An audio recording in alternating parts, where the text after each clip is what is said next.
नमस्कार. Jaya Indian recipe चॅनलमध्ये सर्वांचं खूप खूप स्वागत आहे. आज आपण बनवणार आहोत एक खूपच सुंदर रंगबिरंगी आणि हेल्दी असा लच्छा पराठा. हा पराठा आपण गव्हाच्या पिठापासून बनवणार आहे. मैदा अजिबात वापरणार नाही. लहान मुलांना भाज्या खायला आवडत नसतील तर त्यांच्यासाठी हा प्रकार एकदम परफेक्ट आहे. चला तर मग सुरुवात करूया. कलरफुल लच्छा पराठा बनवण्यासाठी इथे मी हिरवा कलर येण्यासाठी पालक घेतलेली आहे. पालकचे फक्त पानं घ्यायची आहे. स्वच्छ धुवून अशी चिरून घेतलेली आहे. आत्ता आपल्याला पालकची प्युरी बनवायची आहे. त्यासाठी मिक्सरच्या भांड्यामध्ये चिरून घेतलेला सर्व पालक घेतलेला आहे. इथे मी बरोबर एक जुडी पालक घेतलेला आहे. त्याच्यामध्ये थोडंसं पाणी ओतून अगदी बारीक अशी या पालकाची प्युरी बनवायची आहे.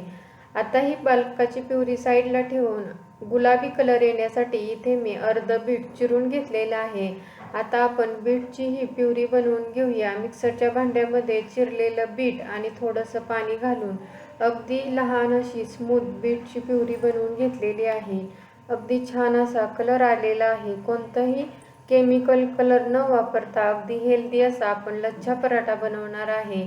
आता आपण कणिक मळून घेऊया. त्यासाठी भांड्यामध्ये 1 वाटी गव्हाचं पीठ चाळून घेतलेलं आहे. चवीनुसार मीठ आणि थोडासा ओवा असा हातावरती चोळून टाकायचा आहे. म्हणजे पराठा अगदी खुसखुशीत होतो आणि पचायलाही हलका जातो.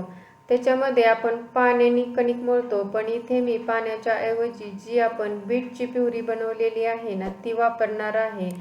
इथे बघा अशी मस्त अशी आपली ही प्युरी दिसत आहे. याने अगदी छान असा कलर येतो. इथे मी छान अशी कणिक मळून घेतलेली आहे. नेहमी आपण जशी पराठा बनवण्यासाठी मऊ कणिक मळतो ना तशीच कणिक मळलेली आहे. आता ही कणिक आपल्याला थोडा वेळ भिजायला ठेवायची आहे. इथे मी एका ताटामध्ये ही कणिक ठेवलेली आहे. त्याच सेम भांड्यामध्ये आणखी कणिक मळून घेणार आहे. त्यासाठी इथे मी सेम वाटीने 1.5 वाटी गव्हाचे पीठ चाळून घेतलेलं आहे. इथे मी आता गव्हाचं पीठ जास्त घेतलेलं आहे कारण पालक प्युरी ही जास्त आहे. आता त्याच्यामध्ये बरोबर चवीनुसार मीठ टाकलेलं आहे आणि ओवा हाताने चोळून टाकलेला आहे. आता आपली ह्याची ही छान अशी कणिक मळून घ्यायची आहे. इथे मी बनवून घेतलेली पालक प्युरी थोडी थोडीशी टाकून याचीही अगदी मऊ अशी कणिक मळून घेत आहे. एकदम प्युरी न टाकता थोडी थोडी जशी लागेल अशी ही प्युरी टाकलेली आहे. आणि इथे मी अगदी छान अशी मऊ कणिक मळून घेतलेली आहे. जास्त घट्ट कणिक मळायची नाही. आता हेही आपल्याला थोडा वेळ भिजण्यासाठी ठेवायचं आहे. इथे मी एकाच ताटामध्ये ही दोन्हीही कणिक ठेवलेली आहेत. 10 ते 15 मिनिटे असंच ठेवायचं आहे. 10 ते 15 मिनिटानंतर अगदी छान अशी ही दोन्हीही कणिक भिजलेली आहेत. इथे मी ताटामध्ये थोडंसं गव्हाचं पीठ घेतलेलं आहे.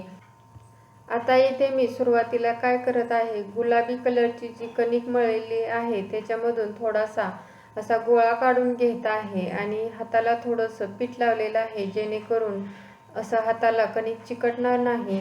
आता आपल्याला याची रोटी लाटून घ्यायची आहे. गोळा पिठामध्ये बुडवून घेतलेला आहे जेणेकरून लाटताना चिकटणार नाही आणि अगदी आपल्याला अशी नेहमी आपण जशी रोटी लाटतो ना त्याच पद्धतीने लाटायची आहे. याला अजिबात घडी वगैरे घालायची गरज नाही. नेहमी आपण जशी रोटी लाटतो ना त्याच पद्धतीने गोल गरगरीत रोटी लाटून घ्यायची आहे.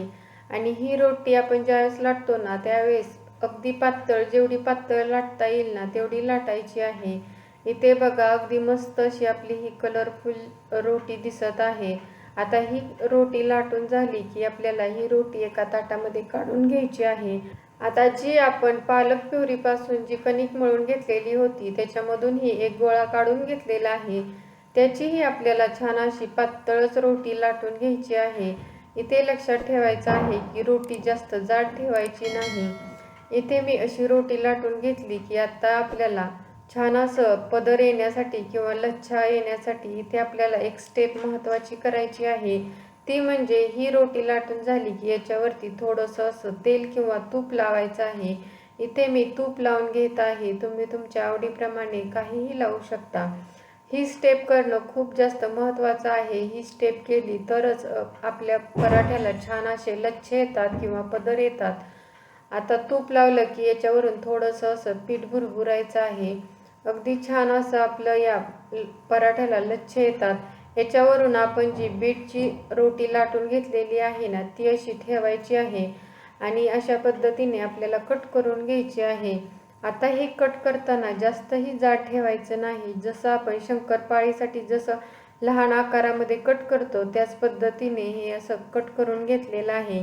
आता ह्या ज्या पट्ट्या तयार झालेल्या आहेत ना, त्या आपण एकावरती एक ठेवायची आहे. खालच्या साईडला जी रोटी आहे ना, त्याच्यामध्ये हिरव्या कलरचे पट्टी आहे आणि त्याच्यावरती हा गुलाबी कलरची पट्टी आहे. एकावरती एक अशा पद्धतीने या आपल्याला पट्ट्या ठेवायच्या आहे. पट्टी ठेवलं की याच्यावरून हलकंसं दाबून घ्यायचं आहे. नाहीतर काय होतं, लाटताना व्यवस्थित लाटता येत नाही. हे असे पदर वेगळीकडे सुटले जातात. त्यामुळे या पट्ट्या अशा एकावरती एक ठेवताना थोडंसं दाबून घ्यायचं आहे. इथे मी सर्वच पट्ट्या अशा पद्धतीने एकावरती एक ठेवून घेतलेल्या आहेत. सर्व पट्ट्या ठेवून झाल्यानंतरही आपल्याला असं वरून आणि साईडनी अगदी छान असं हलक्या हाताने दाबून घ्यायचं आहे. या सर्व स्टेप केल्या म्हणजे तुमचाही पराठा अगदी लच्छेदार होईल. इथे बघा मस्त असं मी सर्व बाजूने दाबून घेतलेलं आहे. आता इथे मी व्हिडिओमध्ये दाखवत आहे ना, त्या पद्धतीने याचा रोल करून घ्यायचा आहे. रोल करतानाही लक्षात ठेवायचं आहे की अगदी असं चिकटून हा रोल करायचा आहे. म्हणजे काय होतं, आपल्याला लाटतानाही व्यवस्थित लाटता येतं. याच्यामध्ये जास्त गॅप ठेवला तर हा लाटतानाच असा वेगळा होतो. इथे बघा हे शेवटचं जे टोक आहे ना, तेही व्यवस्थित आपल्याला इथं चिकटवून घ्यायचं आहे. आता आपल्याला काय करायचं आहे, हा पराठा लाटून घ्यायचा आहे. त्याच्या अगोदर दोन्ही साईडला याच्यावरून थोडंसं पीठ भुरभुरायचं आहे आणि मस्त असा आपला हा पराठा लाटून घ्यायचा आहे. इथे बघू शकता मी लाटताना अजिबात हे जे पदर आहेत ना, ते वेगळे होत नाहीत. हे पदर कधी वेगळे होतात, ज्यावेळेस आपण तव्यावरती हा पराठा भाजतो ना, त्यावेळेस वेगळे होतात. आणि जर तुम्ही व्यवस्थित पदर एकमेकाला चिकटवले म्हणजे लाटताना अजिबात वेगळे होत नाहीत. आता मस्त असा आपला हा पराठा लाटून झालेला आहे. हा पराठा लाटताना लक्षात ठेवायचा आहे की जास्त पातळही ठेवायचा नाही, मध्यम कन्सिस्टन्सीचा ठेवायचा आहे. मस्त असा आपला कलरफुल लच्छा पराठा दिसत आहे. आता आपण हा भाजून घेऊया. तवा मध्यम गरम झाला की तव्यावरती आपल्याला हा पराठा भाजून घ्यायचा आहे.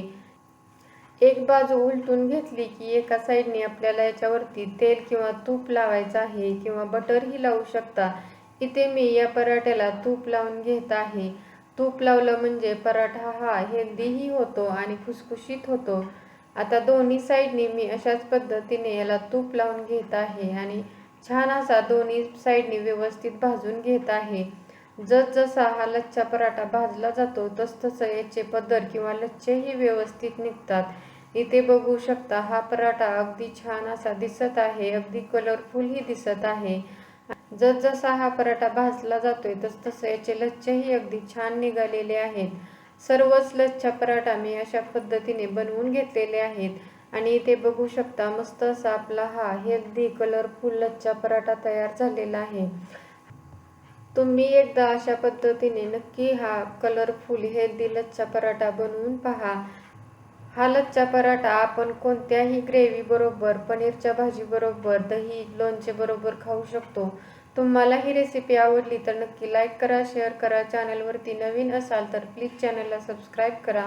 त्याच्या शेजारी जे बेल आयकॉन आहे तेही प्रेस करा म्हणजे नवीन व्हिडिओचं नोटिफिकेशन भेटेल. व्हिडिओ शेवटपर्यंत पाहिल्याबद्दल खूप खूप धन्यवाद. पुन्हा भेटूया अशाच नवीन रेसिपी बरोबर. तोपर्यंत मस्त खा, हेल्दी रहा. नमस्कार.